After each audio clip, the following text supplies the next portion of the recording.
ready to go win against Iowa. That's where we're at mentally. Is there any motivation with the fact that they could win the division with a win, like you guys can play spoiler? I mean, it doesn't matter if they're, last in the division or first in the division. We're going to go play hardest like we have been every week. Blaze played pretty extensively for the first time in his career. I guess what did you make of his performance as you got to see a little bit of film or whatever, and what is he like as a young player? Yeah, no, he reminds me a lot of myself, and but a lot smarter because when I was his age, I didn't really know what was going on. He has a lot better understanding what his job is and what he does on the field, and watching the film and watching him play. It's really exciting. It's awesome. Like I said, it was a proud dad moment. Helping him as a player and as a person. He did a really good job stepping in, and handled it a lot better than I would have. How have you seen just overall with Blaze? I know there was injury stuff early on in his career, but how have you seen him kind of get better and kind of get in the film room, all that stuff that goes with it? Yeah. Like I said, it was awesome to see being his roommate and one of his really good friends. Kind of being a part of the development, and just like I said, or just being one of his really good friends. It's awesome to watch. It's cool to see the progress take over in the sense of his hard work and the dedication that he puts in every day finally coming to fruition. Like I said, equating it to me and seeing me turn that corner and continue to do so. Growing up in front of our eyes, I guess you could say. But he's been doing a phenomenal job the whole season, and especially these last couple of weeks. I know you're a defensive guy. Can you just speak to the toughness Adrian's played with this year? Yeah, no, he's a true leader. The amount of stuff he has to deal with day to day, not even just at the quarterback position, but just mentally with what's going on, and on top of that with injuries. Excuse me. He's done a phenomenal job. He's a great guy. He's a great person. I don't think anybody else could be doing what he's doing right now. And that speaks a lot to him as a person. Garrett came in with Luke and Nick in the same class. I'm sure you see film. You're out there with those guys. What can you say about the progress that those two have made, and just kind of the tandem that they are right now for you at Excited? Yeah, the dynamic duo. Like you said, coming in with those guys, and it's really cool to see all your best friends succeed. For me, it makes me even more excited to watch those guys succeed than myself. I love them to death, and seeing them find success and be a dominant player in the Big Ten and in the country it's awesome to be a part of. I love being a part of their journey, and somebody they're going to be talking about when they talk about their football career down the line, and watching them work and play football every day, and from day one to where we are now, it's been cool to kind of see the progression. You were pretty complimentary on Saturday night of Caleb Tanner. I guess I just want to follow up on that. What have you seen from him this year in particular? You said he sort of turned over a week. What did that look like to you? Yeah,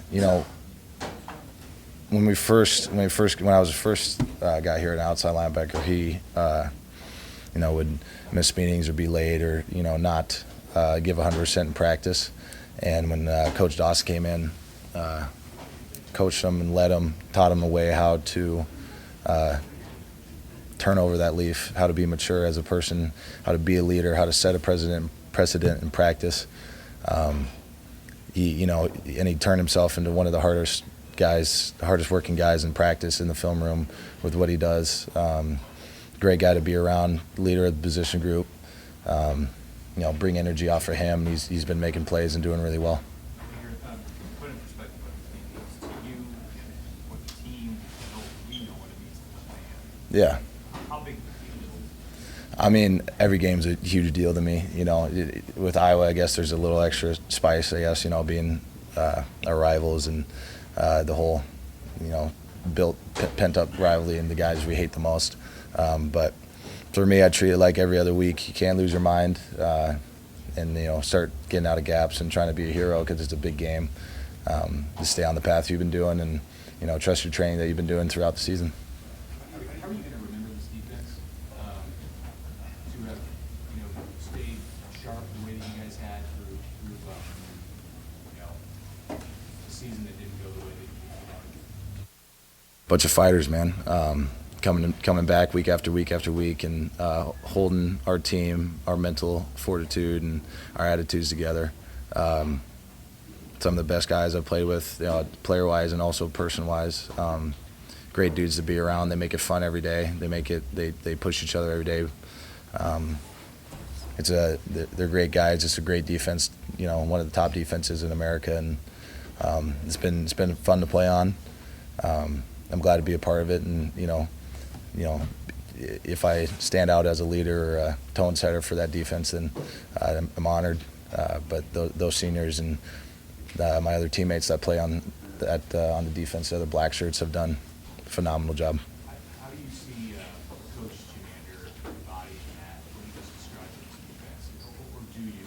In what he's been through this year, the way that he coaches, what he brings defensively level every day.